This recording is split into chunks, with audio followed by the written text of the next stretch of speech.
Et avant la lecture du texte biblique qui va nous accompagner dans notre méditation, je vous invite à la prière.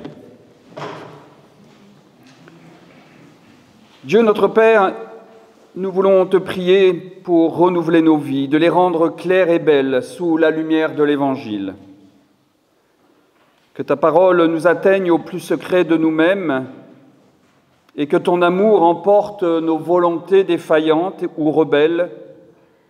Que ta joie nous attende au terme des chemins semés d'obstacles et bordés de merveilles. Car tu es un Dieu de vie et tu prends soin de tes enfants. Amen. Le texte qui a été choisi par la famille pour nous accompagner dans notre méditation ce matin se trouve dans l'Évangile de Marc, au chapitre 3, les versets 31 à 35. Et c'est Suzette qui va le lire, l'arrière-grand-mère d'Élisa.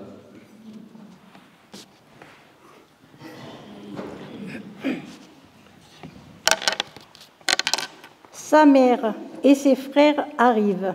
Se tenant dehors, ils le firent appeler.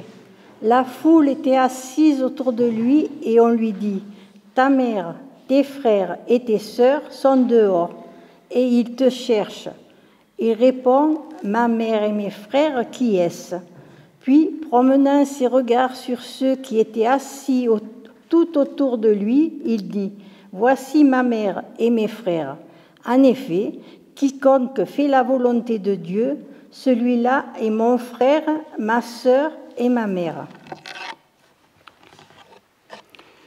Heureux ceux qui écoutent la parole de Dieu et qui la gardent. Amen.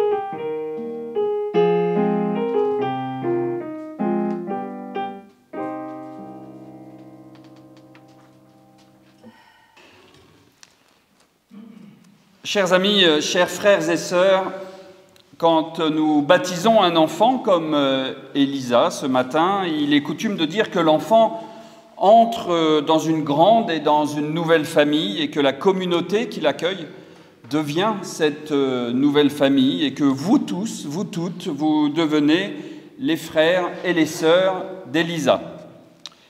Et plus généralement, j'ai l'habitude dans nos cultes également de vous accueillir en vous interpellant comme mes frères et mes sœurs. J'ai d'ailleurs commencé ma prédication de ce matin en parlant de vous comme mes amis, mais aussi comme mes frères et mes sœurs. Cette façon de nous appeler est devenue tellement courante et tellement naturelle, finalement que nous avons tendance à oublier la signification réelle de cette façon de nous appeler et de nous interpeller. Pourquoi sommes-nous frères et sœurs et à quoi cela nous engage d'être frères et sœurs? C'est pourquoi quand nous avons préparé le baptême de ce matin avec la famille d'Élisa, nous avons choisi le texte qui a été lu par Suzette et que l'on retrouve dans les évangiles de Matthieu, Marc et Luc. Et ce texte où Jésus se fait interpeller par sa famille biologique et Jésus demande, peut-être avec un brin d'humour, qui sont mes frères, mes sœurs et ma mère? Et il répond en disant que sa mère et ses frères, ce sont tous ceux qui sont autour de lui. Alors je dois en premier lieu reconnaître que je n'ai pas toujours été très à l'aise avec cette expression parce que mes frères et mes sœurs, eh bien, ce sont évidemment ceux avec qui j'ai grandi, avec qui j'ai partagé mon enfance. Et ce texte où Jésus reconnaît la foule qui l'entoure comme ses frères et ses sœurs, eh bien, me gênait aussi parce que je trouvais que Jésus manquait un peu de reconnaissance pour sa propre famille, alors qu'il semble privilégier, semble-t-il, une relation avec ceux qui l'entourent au détriment de sa famille biologique, alors que cette même famille biologique l'avait sûrement accompagné pendant ces jeunes années. Et d'ailleurs, aujourd'hui, nous avons même un devoir légal de soutien envers nos parents, nos enfants. Il y a donc bien aujourd'hui une différence entre la famille biologique et les autres. Alors, sommes-nous vraiment frères et sœurs? Eh bien, attendons un petit peu pour répondre à la question. Vous me direz d'abord très justement que nous sommes frères et sœurs, tous ici, parce que nous appartenons tous à cette grande famille du christianisme. Nous croyons au même Dieu, même si notre façon de croire, notre foi est peut-être différente. Nous confessons tous que Jésus-Christ est notre Seigneur, même si nous mettons des sens différents à cette confession de foi. Et même si nous ne sommes pas tous peut-être dans la même Église en tant qu'institution, eh bien, nous sommes frères et sœurs parce que nous reconnaissons Jésus le Christ comme notre Maître, comme un modèle parfait d'humanité. Frères et sœurs ne désigne donc plus dans ce cas une relation de sang dans une fratrie, mais une relation fraternelle avec plusieurs personnes, plusieurs êtres humains, une relation de fraternité qui permet de partager un même désir, une même passion et un même idéal. Mais je crois que ça ne suffit pas pour dire que nous sommes frères et sœurs. Et en plus, qu'en est-il d'une famille comme celle d'Élisa, qui accueille différentes cultures, différentes origines religieuses? Cette définition de la famille me paraît donc trop restrictive.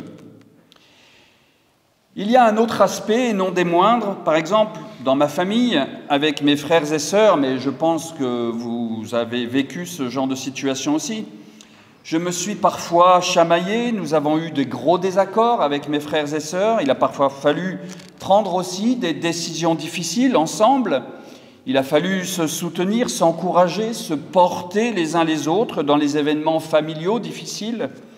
Et puis, nous avons eu aussi des parcours familiaux et professionnels très différents, et pourtant, un lien très fort nous relie encore, et nous sommes encore frères et sœurs. Alors, sommes-nous vraiment frères et sœurs dans notre Église?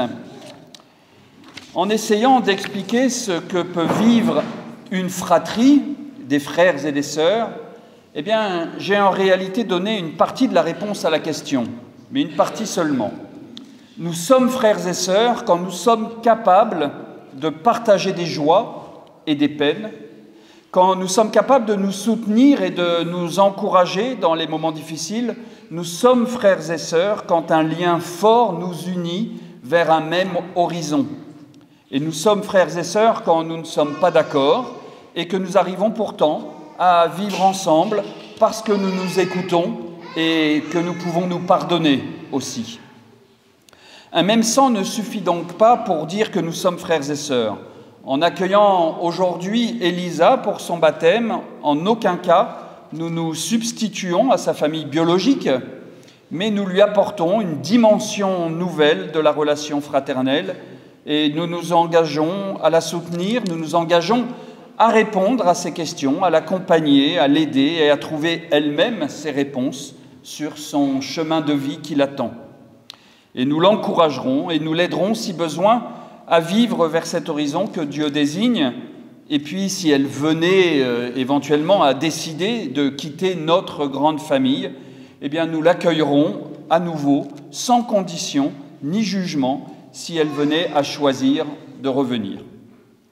Mais si nous nous limitons encore à cette définition, eh bien, il n'y a finalement pas de différence avec un bon groupe d'amis et notre Église.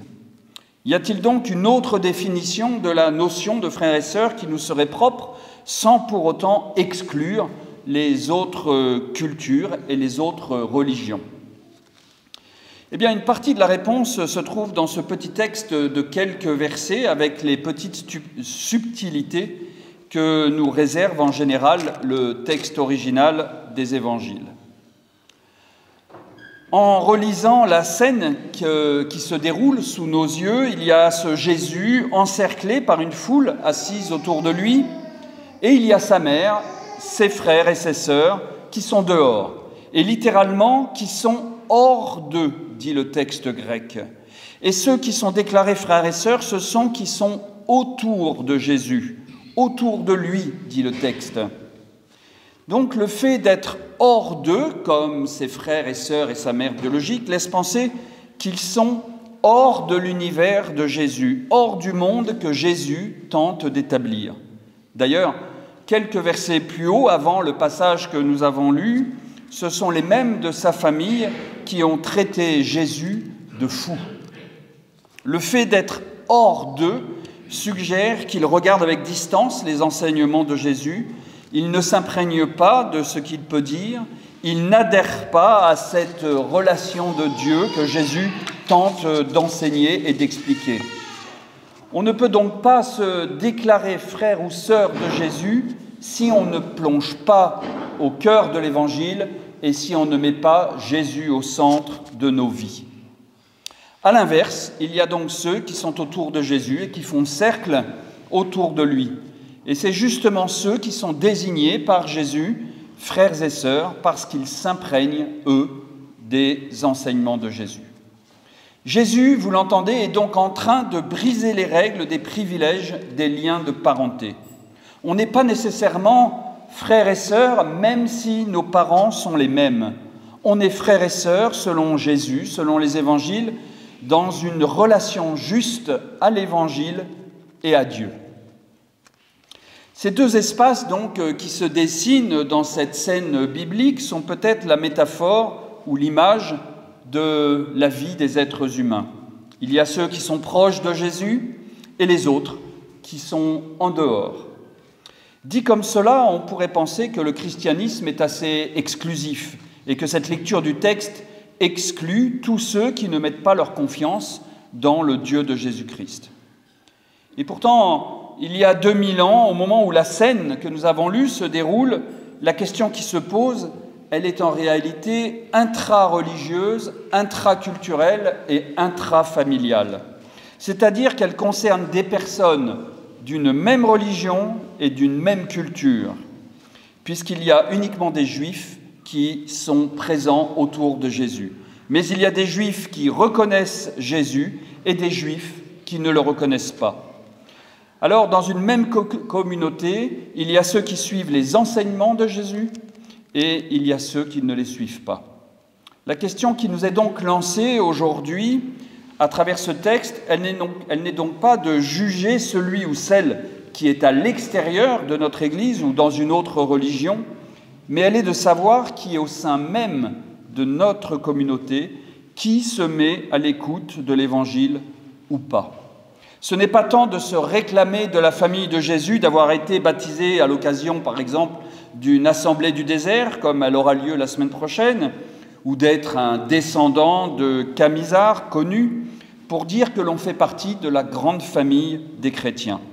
Ce qui compte, c'est mettre l'Évangile au centre de notre vie et ne pas rester en dehors du cercle, comme cette image de Jésus au centre du cercle que forme la foule et de sa famille qui, elle, est au dehors.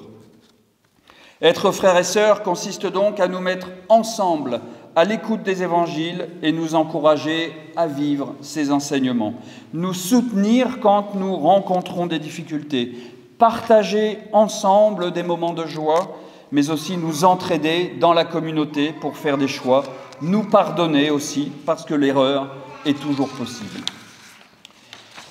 Alors il y a une question qui reste, elle consiste à se demander ce qu'il se passe lorsqu'il y a rencontre de plusieurs cultures, de plusieurs religions, comme dans la famille d'Élisa.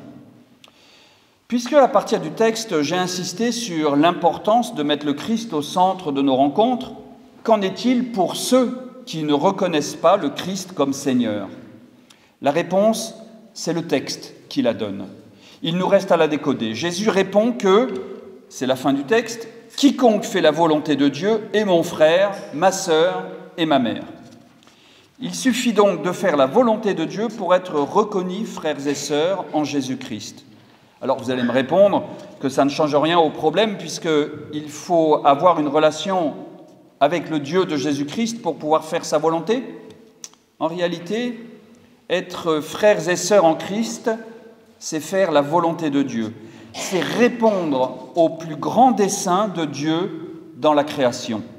D'abord, selon les textes de la création dans la Genèse, et notamment l'épisode qui se déroule dans le livre de la Genèse dans le Jardin d'Éden, faire la volonté de Dieu, c'est laisser la liberté aux hommes de s'exprimer, liberté de cheminer, liberté de faire ses propres expériences, quitte à se perdre, comme dans la parabole du Fils prodigue. C'est être capable ensuite de revenir vers Dieu et lui demander, comme le psalmiste au psaume 143, « Apprends-moi à faire ta volonté, car tu es mon Dieu ». Faire la volonté de Dieu, c'est aussi répondre oui au plus grand commandement, aux plus grandes volontés de Dieu. Il y a le décalogue pour nous guider, bien sûr, mais surtout, selon Jésus, il y a le plus grand des commandements pour mettre en œuvre la volonté de Dieu. Et c'est peut-être la version dans l'évangile de Jean qui l'exprime le mieux, et je vous la lis. « Que vous vous aimiez les uns les autres, comme je vous ai aimé, que vous aussi vous vous aimiez les uns les autres. Et si vous avez de l'amour les uns pour les autres, tous sauront que vous êtes mes disciples. » Vous entendez que ce commandement dépasse le cadre de notre Église. Ce commandement dépasse le cadre de n'importe quelle Église. C'est un commandement universel, au-delà de toute loi, au-delà de tout chef religieux et de tout dogmatisme. Mettre le Christ au centre de notre vie, ce n'est pas mettre un gourou au milieu de la piste, c'est reconnaître une façon de vivre dans le monde, une façon de regarder le monde, une façon de penser le monde dans son universalité. En choisissant de donner le baptême ce matin à Elisa, ses parents font donc le choix d'offrir à leur fille une nouvelle façon de rentrer dans le monde en mettant au-dessus de tout l'amour, la paix, la joie, le service, des valeurs qui dépassent toutes les frontières culturelles et religieuses. Amen.